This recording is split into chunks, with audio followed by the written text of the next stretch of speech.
बिस्मिल्लाहिर्रहमानिर्रहीम। मेरे ख्याल से खुतबा पढ़ने का भी वक्त नहीं है। मैं मुकर्रिर भी नहीं हूँ और मेरे लिए बड़ी आसान की बात यह है कि मैं आपके सामने चंद चीज़ें रख दूँ और चंद गुजारिशात भी आपके सामने रखना है। देखिए, इस वक्त हम जिस वक्त हिंदुस्तान में ज़िंदगी गुजार रहे हैं तो हमको 3-4 बातें सामने आती हैं। Make in India, shine in India और इस तरह के बड़े बड़े डायलॉग्स मिलते हैं कि इंडिया चमक रहा है, इंडिया तरक्की कर रहा है, इंडिया आगे की तरफ जा रहा है। लेकिन सही देखा जाए तो इस वक्त मुल्क की सूरत हाल बद से बदतरीन है और भूख से जूझने वाले लोग 2014 से पहले हंगर इंडेक्स के मुताबिक इंडिया 75 नंबर के पायदान पे था, लेकिन बदकिस्मती से इस वक्त हम 114वें मकाम पे हैं।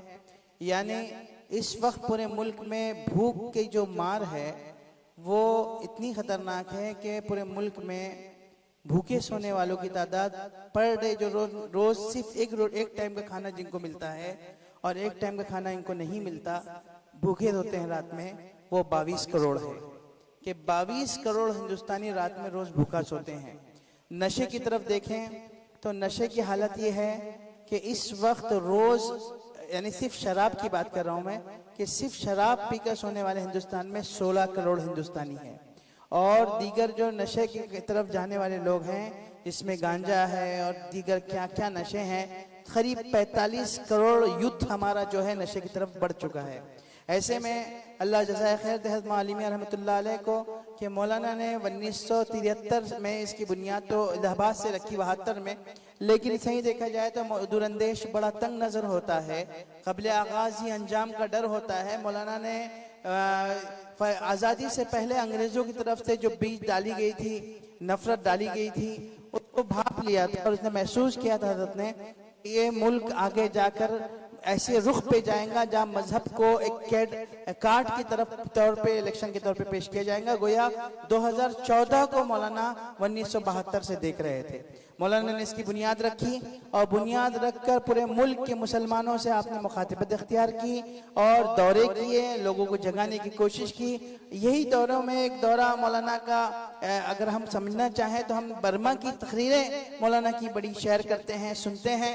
हज़रत ने बर्मा वालों से कहा था कि तुम साथ रहने वाली आबादियों को नजरअंदाज करोगे तो ना तुम महफूज रहोगे ना तुम्हारी मालियतें महफूज रहेंगी। बर्मा वालों ने एक कान से सुना और बर्मा वालों ने दूसरे कान से उड़ाया, तो हमने बर्मा का अंजाम भी देखा। दोस्तों, इस वक्त मुल्क की सूरत हाल के एतबार से देखा जाए तो इस वक्त मुल्क एक कश्मकश में है।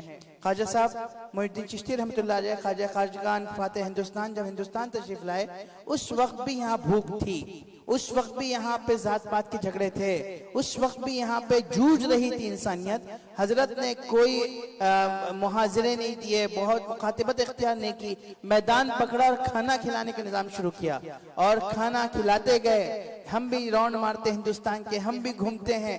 हम क्या करते हैं कि हम घूमते हैं लेकिन 100 आदमी भी हमारे जरिए ईमान में नहीं आते, लेकिन हजरत के एक राउंड में तकरीबन 90 लाख लोग अल्लाह ने उनके जरिए अल्लाह ने हिदायत के जाम पिलाया। बिल्कुल वही नाम, वही तरतीब, वही निज़ाम तहरीक पैगाम इंसानियत क्या है। 14 नुकात पे पूरे मुल्क में अल्हम्दुलिल्लाह काम कर रहे हैं। कलकत्ता कई बार आना हुआ, कलकत्ता में आने के बाद अब एहसास हुआ कि हमारा काम कलकत्ता की हद तक है, माशाअल्लाह बहुत अच्छा अंदाज में कलकत्ता में काम हो रहा है, लेकिन बंगाल की दीगर इलाकों में हमारा काम नहीं हो पहुंच रहा है, नहीं हो रहा है। इसमें कहीं ना कहीं ये कम्युनिकेशन गैप रहा जिसमें हम पहुंच नहीं पाए या पहुंचा नहीं पाए। आज मौलाना महबूब साहब, मौलाना आदिल साहब और इन लोगों ने ये बात कह के दावत दी कि बंगाल के मुख्तलिफ अजला के होशमंद और दिल रखने वाले लोग आने वाले हैं, वो आएंगे, वो आपको सुनेंगे, वो समझेंगे, वो अपने अपने इलाकों में इस काम की शुरुआत कर सकते हैं। एक बात समझ में आ रही है कि इस वक्त पूरे मुल्क में खुदकशी का मिजाज बनता जा रहा है। सोशल मीडिया ने और मोबाइल ने नौजवान नस्ल को पकड़ चुका है, जहनी दिवालिया आउट हो चुका है। मैं इंदौर गया तो मेरे को हैरत हुई, आपने कॉफी शॉप सुने होंगे, आपने टी शॉप सुने होंगे, जहाँ पे लोग कॉफी पीते हैं और चाय पीते हैं, लेकिन आपने कभी ये बात नहीं सुनाऊंगा कि लोग अपना फ्रस्ट्रेशन निकालने के वास्ते एक ऐसा सिस्टम खोलेंगे जिसको हम भड़ास सेंटर के नाम से जानते हैं। आप नेट पे चेक करेंगे तो भड़ास सेंटर के नाम से आपको मिलेगा कि लोग 5,000 देते हैं, 10,000 देते हैं और अपने जहन को खाली करने के लिए और अपने आप को हल्का करने के लिए जाते हैं और हॉकी लेते हैं, वहाँ टीवी की तोड़ फोड़ करते हैं, 1 घंटे तक तोड़ फोड़ करते हैं और उसके पैसे देते हैं ताकि वो उनका डिप्रेशन फ्रस्ट्रेशन को हल्का कर सके। मेरे दोस्तों, इस वक्त बड़ादरा ने वतन हमारे इंतजार में है, वो देखना चाहते हैं हमसे, वो हमसे उनको मिलना चाहते हैं। जितने फिल्में आ रही हैं इस वक्त, सबके विलन हमको दिखाया जा रहा है, चाहे वो तमिल फिल्में हो, चाहे वो कन्नड़ फिल्में हो, चाहे मराठी फिल्में हो, चाहे हिंदी फिल्में हो, तमाम फिल्मों के मरकजी विलन और गुंडे, उसमें मवाली किस्म के लोग मुसलमान दिखाए जा रहे हैं। मुसलमान ये देखने के बाद खामोश बैठे हैं, ये खुद मुसलमान होने पे एक सवालिया निशान है। हमको अपनी तरतीबों के एतबार से अपने नौजवानों को ये बताने की बहुत जरूरत है कि हम नुमाइंदे रसूल हैं। 1 अरब की आबादी हमको देख रही है और हमको खड़े रहने का वक्त है, ये सोने का और घर में बैठने का और 4 दीवारियों में रहने का वक्त नहीं है।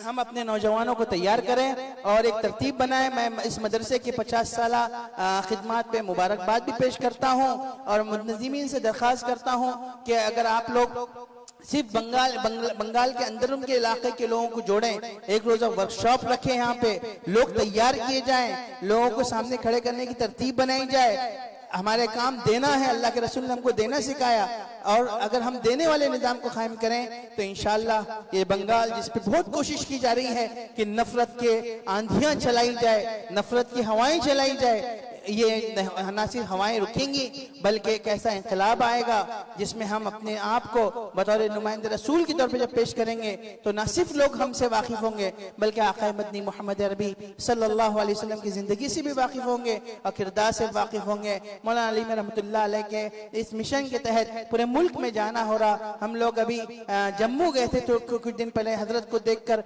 वहाँ गोल्डन टेम्पल के रुकने रकीन अवतार सिंह खालिसा ने खड़े रहकर तालियां बजाने लगे और कहा कि फरिश्तों का एक ग्रुप और एक जमात हमारे पास आई है, हम पूरी सिख बरादरी के साथ आपके साथ खड़े हैं। यहाँ बेंगलुरु प्रोग्राम हुआ, बड़े इंटेलेक्चुअल शरीक हुए, उन लोगों ने हमारे साथ खड़े रहने का वादा किया। अलगर्ज ये है कि पूरे मुल्क में हमारी डायलॉग्स मीटिंग हुई है, पूरे मुल्क में खाना खिलाया जा रहा है, पूरे मुल्क में नशे पे काम हो रहा है और आमतौर से तंजीमों के पास ये होता है कि काम होने के बाद मामला खत्म हो जाता है। तहरीक प्यार में इंसानियत 2 पहियों पे चल रही है, एक दावा है और एक दलील है।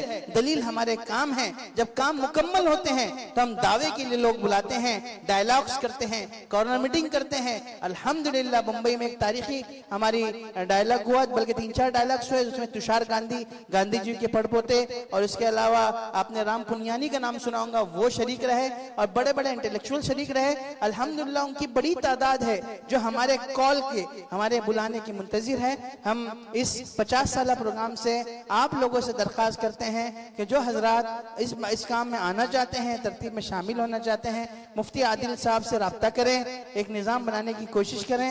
एक रोजा वर्कशॉप रखेंगे, पूरे मुल्क में जो काम करने वाले हमारे अहबाब है वो आपकी खिदमत में आएंगे, यहीं आएंगे और इंशाअल्लाह एक तरतीब का निज़ाम बनाएंगे। मैंने इस वक्त में भी बहुत वक्त ले लिया। अल्लाह पाक आप लोगों को जज़ाए खैर दे। वाखिर दावाना अल्हम्दुलिल्लाहि रब्बिल आलमीन।